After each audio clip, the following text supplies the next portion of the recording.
Bonjour, nous sommes en 2021, nous sommes dans le site de l'Institut Docteur Angélique et dans une série de vidéos consacrées aux commentaires du livre des Proverbes. Et je voudrais commenter le proverbe 17:9 qui véritablement, je crois, permettra de réunir des familles qui quelquefois sont séparées depuis longtemps. Voilà ce que dit ce proverbe.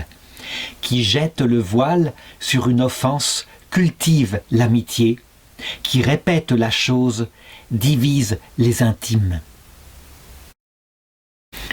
Et je voudrais commenter ce psaume comme d'habitude, ou plutôt ce proverbe, de deux façons. D'abord d'une façon simplement humaine, puisque la grâce surnaturelle, elle s'incarne dans notre humanité et au niveau des vies de famille. Je me rappelle avoir observé une fois une famille, et c'était ainsi. Le fils avait fait une bêtise, il avait supprimé des photos qui étaient dans l'album photo de sa mère, mais qui parlaient de son premier mariage. Il ne voulait pas qu'elle garde des traces ainsi, parce que son habitude était de le montrer, je dirais, à sa deuxième épouse. Et la mère, furieuse qu'il ait supprimé ainsi ses photos sans même lui en parler, alors qu'elle les avait montrées à la deuxième épouse à la première rencontre, eh bien décida de ne plus le recevoir dans sa maison. Qu'est-ce qui se passa? Eh bien en fait, à cause de cette offense qu'elle avait gardée dans son cœur, une offense qui était plutôt due à sa fierté, pendant 15 ans, le fils et la mère ne se virent pas. Et le fils, lui, qui était de bonne volonté, eh bien téléphonait à sa mère régulièrement, et elle ne se rendait pas compte qu'en réalité, il ne la rencontrait jamais. Eh bien, je voudrais montrer comment ce fils-là reçut cette histoire et en fit quelque chose qui est dans la sagesse de sa vie. Un autre moment, voici qu'une offense grave fut faite parce que la propre fille de ce garçon avait besoin de l'aide de sa sœur. Donc c'était quelque chose de complexe, les relations familiales, peu importe, mais toujours est-il que la sœur, elle décida que non, elle ne recevrait pas son aide, c'était comme ça, elle estimait que c'était trop compliqué ou je ne sais pas quoi. Eh bien, en s'appuyant sur l'expérience du passé, le fils décida de passer outre et de ne pardonner à sa sœur, de ne pas retenir l'offense. Il aurait pu la garder parce que c'était un moment où cette jeune fille avait vraiment besoin d'aide. Et on le voit, comment l'expérience de ce qui divise les familles, il suffit de passer outre, d'oublier, de faire comme si « Ah bon, tu ne le fais pas ?» En fait, la blessure était grave, mais c'est pas grave, de passer outre tout de même et de pardonner réellement et de ne même pas montrer la gravité de l'offense reçue.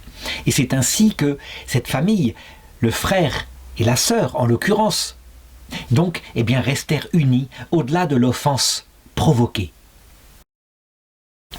Je crois qu'il y a là une leçon. Souvent dans les familles, eh bien, on va noter l'offense et la garder des années, et quelquefois dans une grande fierté, parce qu'il n'est pas question de pardonner. On dira « Ah non, moi on ne me fait pas une chose comme cela. Quand on me fait une chose comme cela, eh bien je coupe les ponts. » On quitte cette relation charnelle que le Seigneur a voulu et qui est tout de même quelque chose qui, dans les moments de détresse, devrait rester stable. Lorsque tous les amis ont disparu, devrait rester présente. Donc, il y a véritablement quelque chose à faire ici. Et si quelqu'un se sent visé par ce genre de leçon et a coupé les ponts avec sa famille pour des histoires comme ça, qui quelquefois datent d'il y a 20 ans, eh bien, il ne faut pas hésiter. Dès maintenant, sans attendre, sans procrastiniser, comme on dit, il faut sans attendre reprendre contact. Et évidemment, en face, il n'y aura peut-être pas la même volonté de faire la paix. Eh bien, c'est pas grave, de temps en temps, faire comme ce fils avait fait. Il téléphonait à sa mère une fois par semaine, et de cette façon-là, eh bien, les relations malgré tout restèrent, même si pendant 25 ans, je l'ai dit, il ne se rendit pas dans sa maison. Alors je voudrais maintenant montrer à quel point cette chose-là, ce que j'indique ici et qui devrait présider aux relations familiales, eh bien, est l'image de ce qui doit se passer dans la vertu théologale de charité. Nous sommes tous fils d'un même Père, notre Père qui est aux cieux. Nous serons au paradis ensemble. Il est évident que nous, ennemis en cette terre, quelquefois, nous nous fréquenterons s'il y a eu repentir pour nos péchés. Eh bien, en considérant ceci, voilà ce que dit saint Paul à propos de la charité.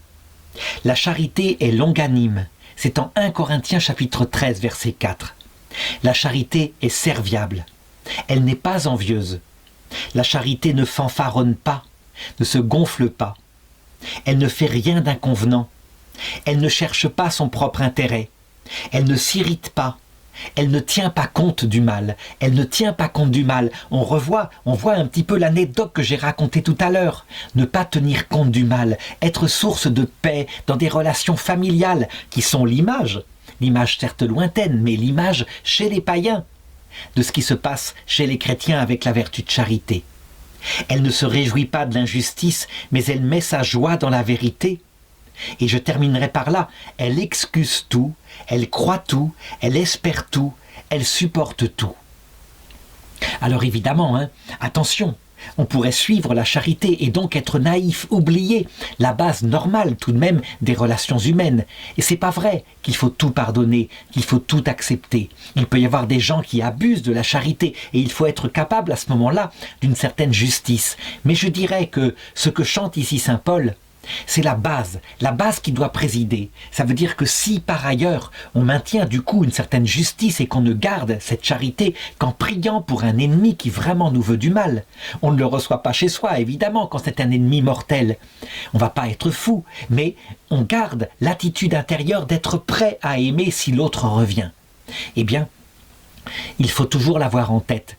Au ciel, on pourra dire qu'il se passera ceci. Nous, dit Jésus, nous qui sommes mauvais, quand un enfant nous demande un poisson, nous ne lui donnons pas un serpent. Et notre Père qui est aux cieux, qui lui est bon, alors il ne nous donnerait pas de bonnes choses quand nous les lui demandons. Ainsi en sera-t-il au ciel. Lorsque nous arriverons de l'autre côté et que nous verrons en comparant notre comportement humain à ce qu'est le cœur de notre Dieu qui nous apparaîtra dans son humanité sainte à l'heure de la mort, lorsque nous verrons en conséquence notre péché, notre absurdité, notre manque de charité, il suffira vraiment de tout notre cœur que nous reconnaissions notre péché, que nous nous confessions, et il nous fera miséricorde. Certes, nous voudrons, en tout honneur, rembourser les dettes de ce que nous avons accumulé, d'où l'existence du purgatoire. Et le Seigneur nous laissera y aller, dans ce purgatoire, sachant que, par ailleurs, le purgatoire, il a une cause et un effet qu'il provoque. Il façonne dans la solitude, en nous, un cœur humble, un cœur sans illusion sur nous, et alors nous pourrons rentrer dans la vision béatifique. Cependant, si dès cette terre il peut y avoir quelqu'un qui applique ce proverbe, qui jette le voile sur une offense, cultive l'amitié, qui répète la chose, divise les intimes, si nous pouvons pratiquer la charité, nous taire quand il s'agit de répandre le mal, ne répandre que le bien, si nous pouvons par ailleurs ajouter à cette charité un cœur modeste parce que nous ne l'avons pas toujours fait, sachant que nous ne valons pas mieux que les autres, alors les deux pieds ensemble qui font marcher vers la vie éternelle, la charité et l'humilité feront que nous n'aurons même pas à faire de purgatoire à l'heure de notre mort.